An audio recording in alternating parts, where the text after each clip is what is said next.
Aloha and welcome. In this video, we're going to be talking about vulnerability management. We're going to be talking about vulnerability response and remediation. So, vulnerability management, what do we mean? We're talking about here the process of identifying, assessing, prioritizing, remediating, verifying, and reporting the security vulnerabilities in our IT environments. That's going to cover a wide range of things. It's going to be scanning unpatched software vulnerabilities all the way up to patching firmware on servers. So the goal of this is going to protect CIA, and CIA is the confidentiality, the integrity, and the availability that we've talked about all course long here.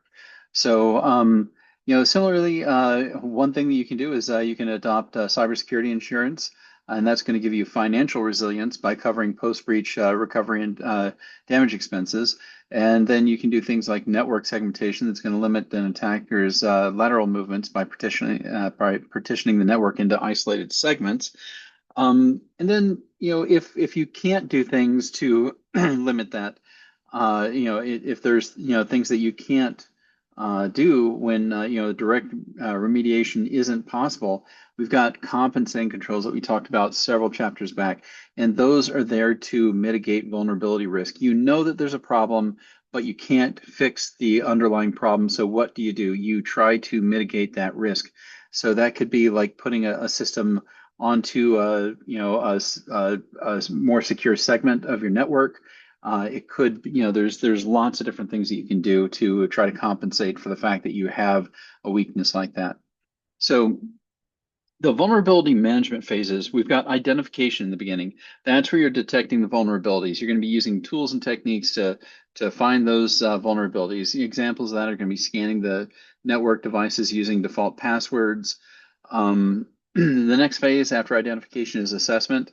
That's where you're evaluating the severity and the impact using metrics like CVSS that we talked about previously.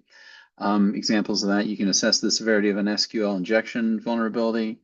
Then you've got prioritization.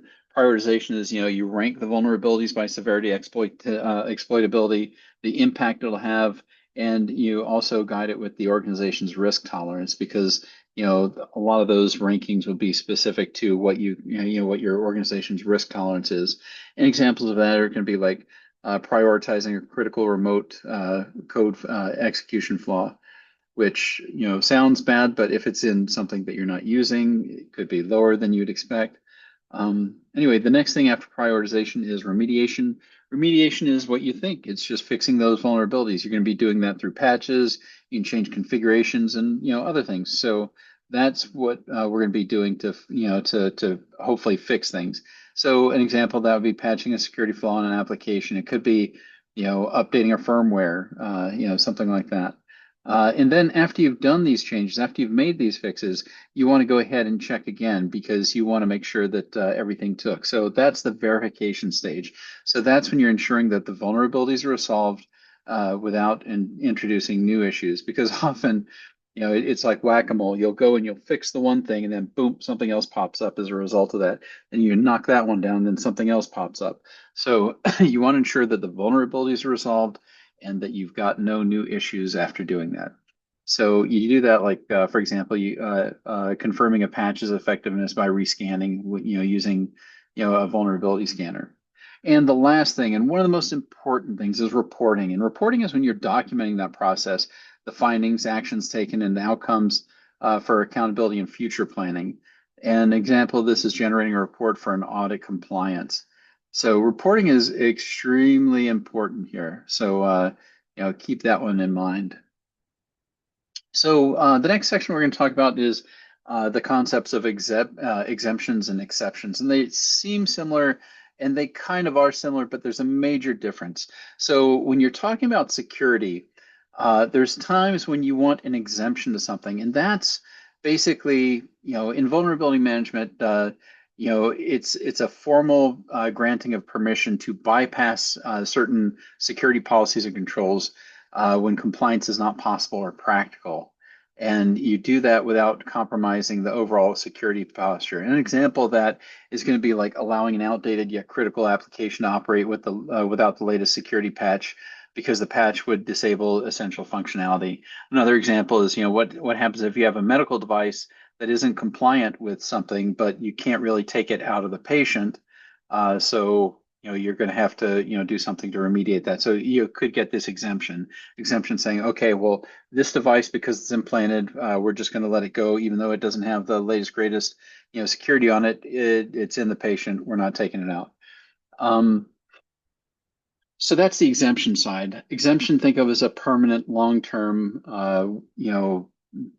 not get out of jail free card, but it's essentially it's a pass on the security things. And it's based in the fact that it would be inconvenient to try to remediate, or it's impossible to.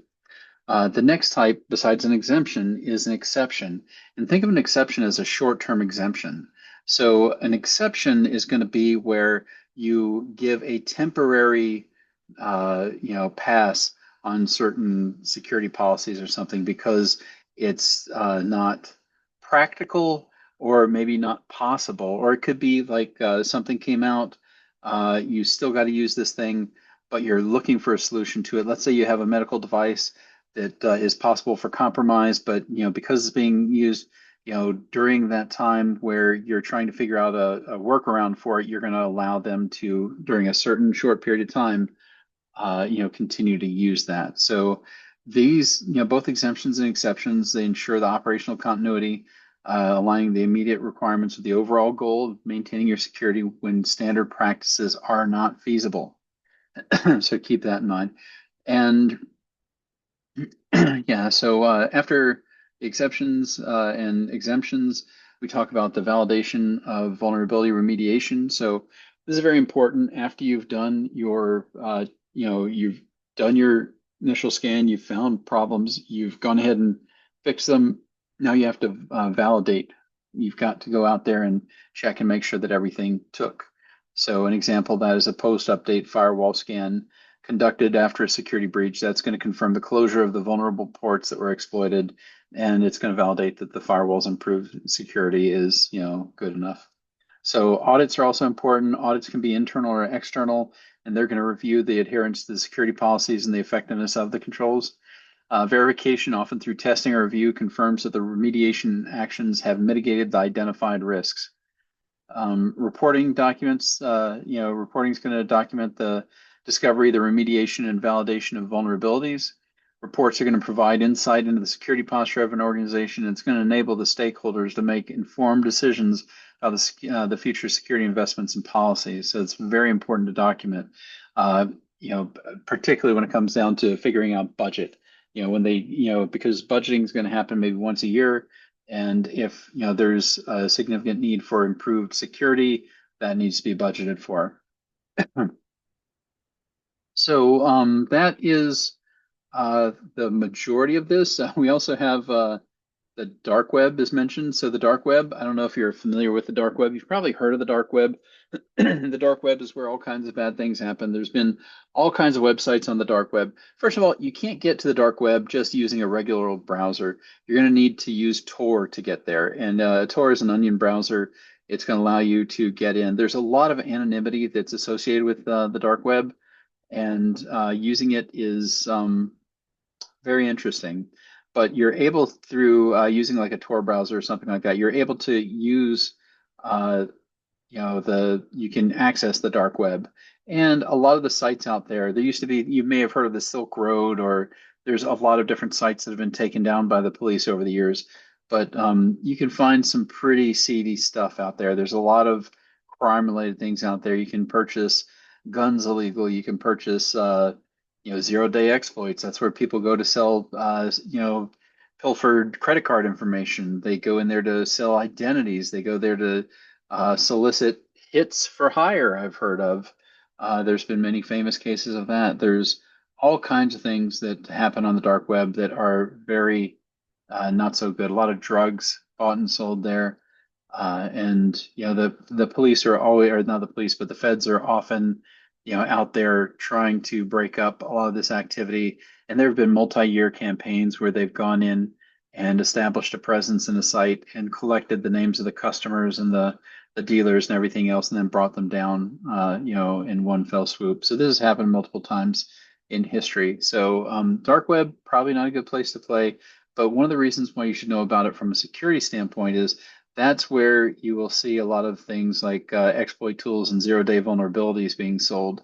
So yeah, so you have to, even if you're not intending to buy anything there, you should be aware of what's being sold, and you can see sometimes what kind of information is out there. And I recommend something called Have I Been Pwned? And I think I may have shown you this before, but if you go and let me share my screen right now, I'll go ahead and pull up my screen.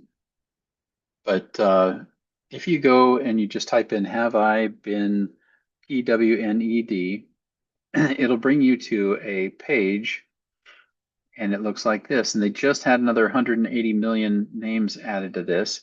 So you can see that there's 923 pwned websites. In other words, 923 sites have been breached, and there's been a lot of there's been 17 billion pwned accounts out there. So this is sponsored by 1Password, which is a password manager, which is actually pretty good. I own a subscription to that. I am not doing this because of that. There's no financial ties between us. But the nice thing about this is you type in your email address and you can find if it's been pwned. And I will use an old email address. When I worked in a Japanese company, I had an email address, and I'll just go ahead and use that here. It's defunct, it's no longer used, and I have removed most accounts that use it. But as you can see here, oh no, I have been pwned 17 data breaches. So the oldest one, I think this is the oldest one. It may go back further, but we've got Twitter here with, back in December 2020, and you can see a little bit of information about that compromise. But you also see the email addresses, the names, the social media profiles, the usernames. So you can look through here and you can see a history. So one after the others, there's Drive, Sure. And one thing that you'll find as you go through here, sometimes you'll have companies that you have no connection to, absolutely no connection to. And when you look at it, you're like, how did my information get over there? And it's, like MGM Resorts. I think I stayed in MGM once. That would explain why my data was breached there. It tells you what kind of information they were able to take from that. Verifications.io, that's an email address validation service. They got all kinds of stuff. Look at this stuff that they got. Phone numbers, physical addresses. I've never used them that I'm aware of, but there's a lot of companies in here that are, aggregators of information. Maybe they've bought your information from some other places that sell their customer lists. That's how you can get into a lot of these places. So when they also have bad security policies, you can be, you can have your information leaked that way. So you have to be really careful. It's a good idea to go in here occasionally with your email address and check it out and see if you've been pwned. If you have, then there's lots of things that you can do, but you can go in and you can, one of the things you want to do is keep an eye on your credit history after that. But you also want to visit these websites, make sure your credentials have changed, and if you're using that password and username anywhere else, for God's sake, go out there and change that because that will make all the difference in the world. So that's it for this lesson. Yeah, stay away from the dark web because they sell your information, and luckily here you can see kind of where some of that information has been stolen from. So anyhow, you have a great day, and I will see you in the next video. Aloha.